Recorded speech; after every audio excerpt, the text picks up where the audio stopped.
So I have Chris with us today from Greater Vision. The rest have abandoned him, or we heard something about they were all tied up. They were all tied up. Yeah, so it's probably safe for the rest of us Yes. that they are tied up. But Chris, thank you for being with us here. My pleasure. So tell us kind of about right now what's with Greater Vision, some of the things that are going on. I know you guys got a lot of projects coming. In fact, it looked like, a new album, some new projects. Gerald had a few things. So basically underachieving this year. We're underachieving.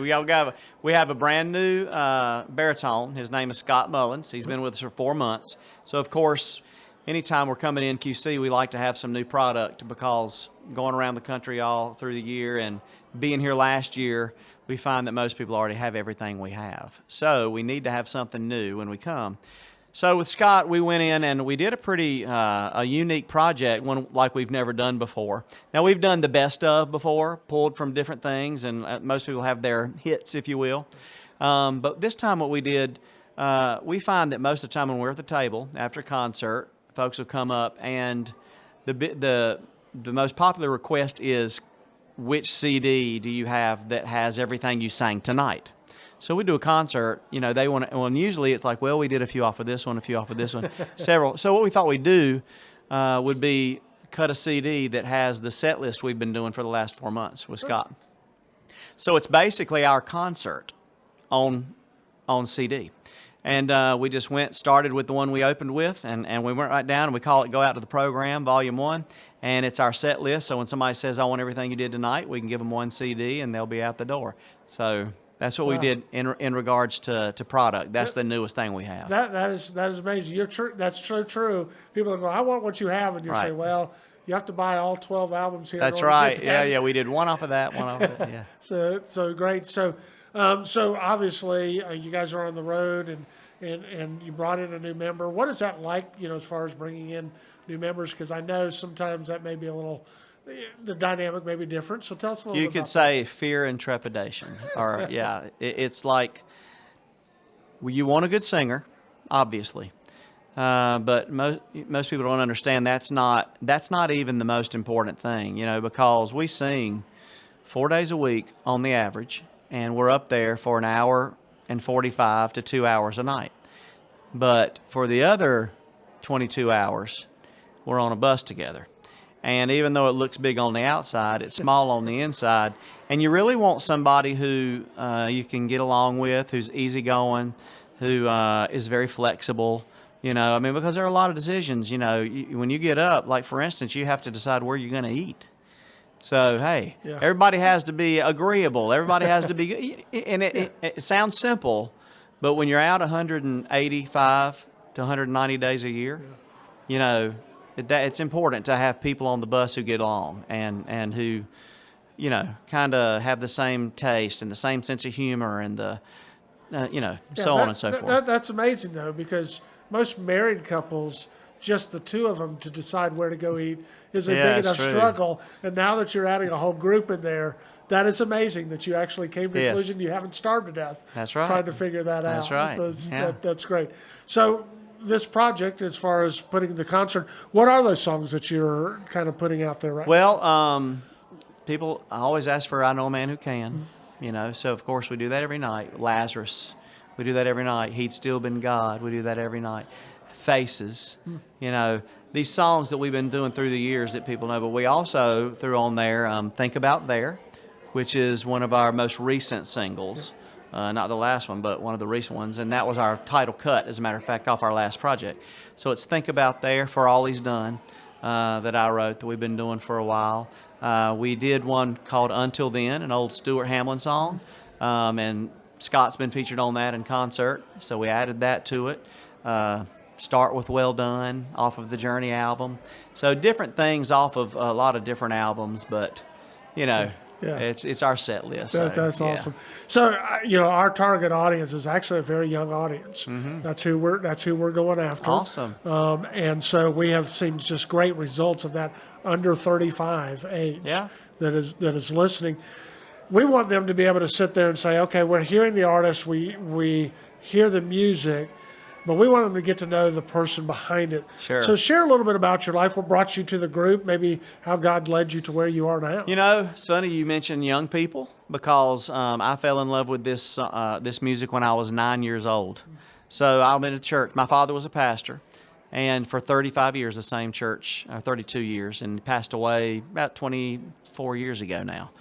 And so, of course, I was in church when he had the Cathedral Quartet come in one year. I was 9 years old. George, Glenn, you remember the old days. It was Mark, Kirk Talley, and Roger Bennett.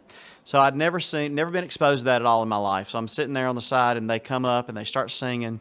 And, you know, Kirk Talley over there singing, I Know a Man Who Can. And if you ever saw him in concert with the Cathedrals or with the Talleys, you're very privy of how well he communicates a song, and it just connects, you know, with the audience.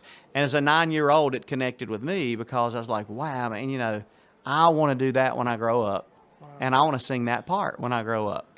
So it's just like God that what you would call probably one of my signature songs is I Know a Man Who Can, wow. And I sing that part, you know, the tenor part. So I fell in love with this music at a very young age, grew up singing it. My first solo in church, I was 11. I sang with the adult choir, Holy Is Thy Name, on Easter. And just on and on. And just as I grew up, you know, 16, 17, 18 years old, sang with my sister and another gentleman. And then about 21 years old, I heard about Greater Vision, that Gerald, you know, who had left the Cathedrals, and Mark, who was leaving, were going to be starting a trio. And I got the inside information because Savannah Faust, I know this is a lot of information. No, this is good. But Yeah, Savannah Faust, who wrote Somebody Touched Me, yep. Remember her, great songwriter, well, she went to our church. So she knew the inside scoop. And she told me, she said, you know, Gerald and Mark are starting a group. I said, wow, okay, I didn't know that. So I called Mark. I got a tryout. I was the first one to try out for Greater Vision. And they stuck me in there, fit me in.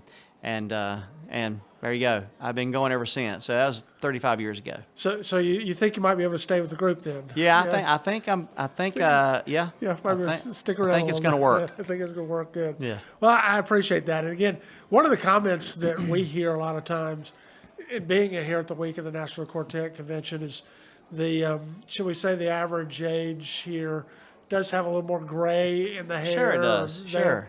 But I always say, but at some point when they were younger, like you said, they heard the music, right, and have a lifetime of that. That's and right. So that's why we're sitting there and we feel like this is a great exposure to another generation. Sure. People here, and we're loving the response that we're hearing. Well, I'm very thankful that you mentioned the young people, because what people don't understand, a lot of people don't understand, is when I was 9, like I mentioned, when I was 9, this music, Southern gospel music, was the music of the church.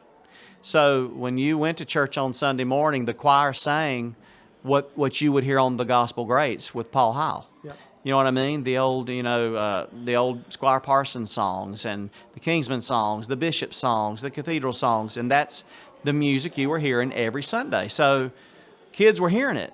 Well, now, sadly, to me, it's not the music of the church anymore.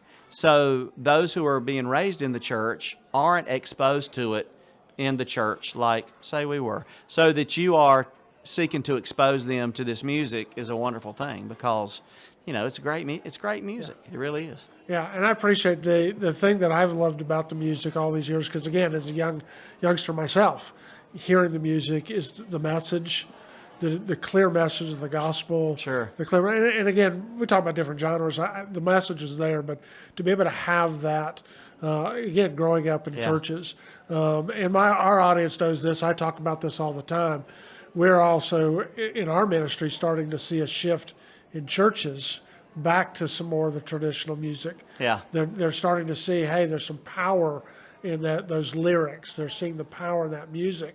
And so we just want to be a part of, hey, we need another generation to hear these things. We love it. So, well, thank you for taking a few minutes to be with us, sharing with us. And hate the fact that we had to tie up the rest of the group, but I'm glad you got to be with us. Yeah. Tell everybody kind of where they can find your music. Yeah, we're on every social media platform: Instagram, Greater Vision, Instagram, X, Facebook, YouTube. Have a YouTube channel. You can find us. Our website is greatervisionmusic.com.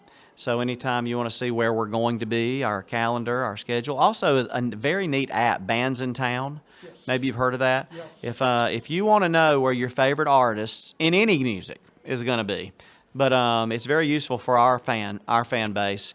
It's Bands in Town. If you'll get that app and you'll type in your favorite artist or favorite musicians, it will notify you when we're going to be within a certain amount of miles of your home. So that's neat. And we encourage our audience. We always say if they can travel this far to come there, you can travel 2 or 3 hours to go see them. That's right. And so we really encourage them. We have a nationwide audience. Yeah. So we have people that all over. So we want to encourage them. We will be linking all of your stuff on our website, our Great. YouTube channel, all of those things to let people know how to find you, get your music, buy the products. Yes. Absolutely. We always say download it, fine. You get to enjoy the music, but buy the products to support the ministry. And we always encourage them to do that. Yeah, that's So, great. Chris, thank you for being with Hey, us. we appreciate it. Thank you for And, having we're me. here to help you out any way we can. Yeah, thanks so much.